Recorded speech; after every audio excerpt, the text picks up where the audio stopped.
এবার আমরা শুরু করব রাশিচক্রের অষ্টম রাশি অর্থাৎ বৃশ্চিক রাশি। চলুন দেখে নিই আপনাদের ক্যারিয়ার, ফাইন্যান্স, হেলথ ও লাভ লাইফ কেমন হতে চলেছে। যে সমস্ত জাতক জাতিকাদের রাশি বৃশ্চিক বা স্করপিও, চলুন দেখে নিই আপনাদের ক্যারিয়ার কেমন হতে চলেছে।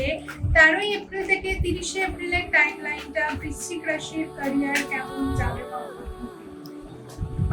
চলে এসছে আমাদের কাছে।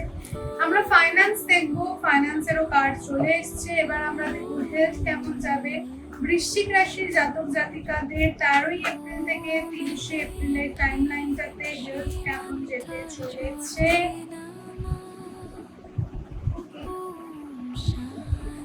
ওকে, হেলথ এখানে পড়েছে, তাই ভীষণ হাই এনার্জি বৃশ্চিক রাশি। জানতে চাই বৃশ্চিক রাশি জাতক জাতিকারা কি হতে চলেছে। চলুন দেখে নি লাভ লাইফ। ওকে, আমি একটা গাইডেন্স নেব। পেয়ে গেছি, বর্তমানটা দেখে এসছে 4 of Swords। চলুন দেখি আপনার ক্যারিয়ার কেমন হতে চলেছে। The Devil। ফাইন, এত অবসেসিভ একটা এনার্জি, মানে আপনার জীবনে এখন এমন কিছু পরিস্থিতির মধ্যে দিয়ে আপনি যাচ্ছেন যেটা প্রচন্ড পরিমাণে আপনাকে একটা মানে ইনার কনফ্লিক্টের মধ্যে দিয়ে আপনি যাচ্ছেন।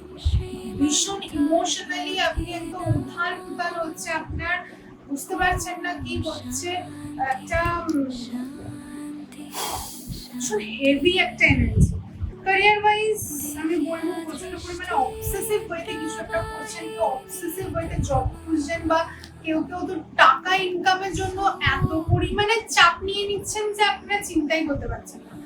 অবশ্যই আপনারা চিন্তা করতে পারছেন, বুঝতেই পারছেন যে আপনাদের কিন্তু বেশ এনার্জি লস হচ্ছে এই অবসেসিভ জায়গাটা থেকে। হঠাৎ করে পরিবারের দিক থেকেও এমন কোনো খবর আপনার কাছে আসতে পারে যেটার জন্য কিন্তু আপনার সাময়িকভাবে এনার্জি ড্রেন আউট হয়ে যাবে, আপনি প্রচন্ড পরিমাণে স্টাক হয়ে যাবেন, বার্ন আউট ফিল হবে। কোথাও কোথাও গিয়ে কিন্তু একটা নেগেটিভ এনার্জি পরিবারের মধ্যে কিন্তু একটা কালাজাদু টাইপের এনার্জি। কেউ কেউ রিসেন্টলি কোনো বাড়ি চেঞ্জ করেছেন, সেখানে আমি একটা নেগেটিভ এনার্জি। সেটার থেকেও বড় কথা আমি যেটা দেখতে পাচ্ছি, আপনি না নিজের ভাবনা চিন্তাটাই এমন করে রেখেছেন যে সেটাই আপনার এগেইনস্টে কাজ করছে, সেটাই ভীষণ অবসেসিভ ওয়েতে আপনার জন্য কাজ করছে। দ্য ডেভিল কার্ডটা এটাই শো করছে। বাকি আমি অ্যাজ সাচ খুব নেগেটিভ কিছু দেখছি না। আমার ইনটিউটিভলি আমি যেটা ফিল করতে পারছি যে আপনি আপনার সবথেকে বড় শত্রু। আপনি নিজের মনের ভিতরে মাথার মধ্যে এমন কিছু ভেবে রেখেছেন যেটা খুব নেগেটিভ, সেটাকে বেরিয়ে আসুন। চলুন দেখে নিন ফাইন্যান্স কি এসছে আপনার জন্য। এস অফ কাপস দেখেছেন, ফাইন্যান্স কিন্তু ভীষণ ভালো। এই অবসেসিভ ব্যাপারটা থেকে বেরিয়ে আসুন। কোনো অবসেসিভ রিলেশনশিপও হতে পারে এটা। একাধিক রিলেশনশিপে নিজেকে জড়াচ্ছেন, একাধিক ফিজিক্যাল রিলেশনশিপে কারোর সাথে জড়াচ্ছেন, একাধিক পার্টনার লাভ লাইফে একদম ছাড়খাড় করছেন। স্পেসিফিক সব বৃশ্চিকের জন্য বলছি না, স্পেসিফিক কারোর জন্য বলছি। এগুলোতে কিছু বিরত থাকুন। এগুলো কিন্তু আপনাকে প্রচন্ড পরিমাণে একটা ডার্ক এনার্জিতে ফেলে দিচ্ছে। প্রচন্ড পরিমাণে এখানে প্লুটোর এনার্জি প্রচন্ড পরিমাণে স্ট্রং। তো এই অবসেশন থেকে একটু দূরে থাকতে হবে।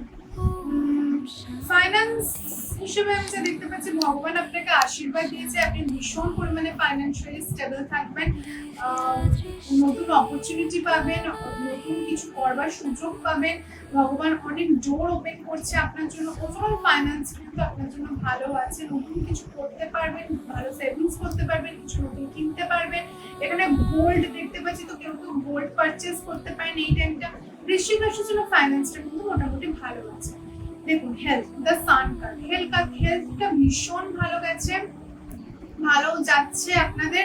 হেলথ ওয়াইজ আমি অ্যাজ সাচ প্রবলেম দেখতে পাচ্ছি না, বাট ক্যারিয়ার নিয়ে যে সমস্যাটা আপনি ভুগছেন সেটা নিয়ে একটু চাপ আমার ফিল হচ্ছে। হেলথ ওয়াইজ ঠিক আছে, ভগবানের একটা প্রচন্ড আশীর্বাদ পাচ্ছেন, একটা ইউনিভার্সাল গাইডেন্স পাচ্ছেন। হেলথ ওয়াইজ টেনশনের জন্য কিছু নেই। কারো কারো ক্ষেত্রে সরকারি চাকরি ম্যানিফেস্ট হতে চলেছে, এটা কিন্তু ভালো।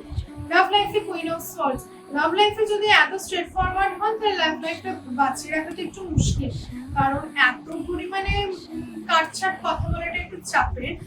কোথাও গিয়ে আপনি অনেক কাউকে লাইফ থেকে কাট অফ করেছেন নিজের ভালোর জন্য, বাট আমি আপনাকে বলবো যে এত বেশি রুডনেস এর দরকার নেই। আপনি এমনি জলতত্ত্বের রাশি, একটু ইমোশনাল থাকাটা বেটার। তো বেশিভাবে রুডলি কারোর সাথে বিহেভ করবেন না। আফটার অল কিন্তু আপনি কিন্তু সেটাতে কষ্ট পাবেন। চেষ্টা করুন সুন্দরভাবে কথা বলে জিনিসটাকে ঠিক করে নেওয়ার, তাহলে কিন্তু ব্যাপারটা ভালো হবে আপনার সাথে। এবার আমি দেখে নিই গাইডেন্স কি এসছে। 2 of Wands and 8 of Wands, প্রচন্ড সেক্সুয়াল এনার্জি হাই। ক্যাজুয়াল রিলেশনশিপে প্লিজ এগোবেন না, সিচুয়েশনশিপে এগোবেন না। আমি বলবো যে কোনো বিষয় নিয়ে চটপট কোনো ডিসিশনে এগোবেন না। আপনারা ভীষণ প্যাশনেট হয়ে থাকেন আমি জানি। কেউ কেউ সিঙ্গেল থাকলে যা তা করছেন আপনারা এইসবগুলো করাটা বন্ধ করুন।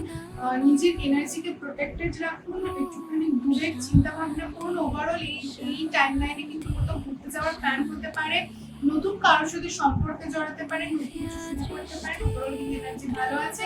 একটু রাতে ভালোভাবে ঘুমোন, এত বেশি টেনশন নেওয়ার দরকার নেই। লাইফ আপনার সর্টেড আছে, লেভেল এনার্জি থেকে একটু নিজেকে বের করে আনুন, দ্যাটস ইট। যদি আপনার রিডিংটা রেজোনেট হয়ে থাকে অবশ্যই নিচে কমেন্ট করতে ভুলবেন না, লাইক শেয়ার করতে ভুলবেন না, এবং ডেসক্রিপশন বক্সে আমার নাম্বারটা আছে, সেখান থেকে ডিরেক্টলি আমার সাথে যোগাযোগ করে নিতে পারেন। দেখা হচ্ছে আপনাদের সাথে নেক্সট রিডিংয়ে। তবে ভালো থাকবেন, সুস্থ থাকবেন, টাটা।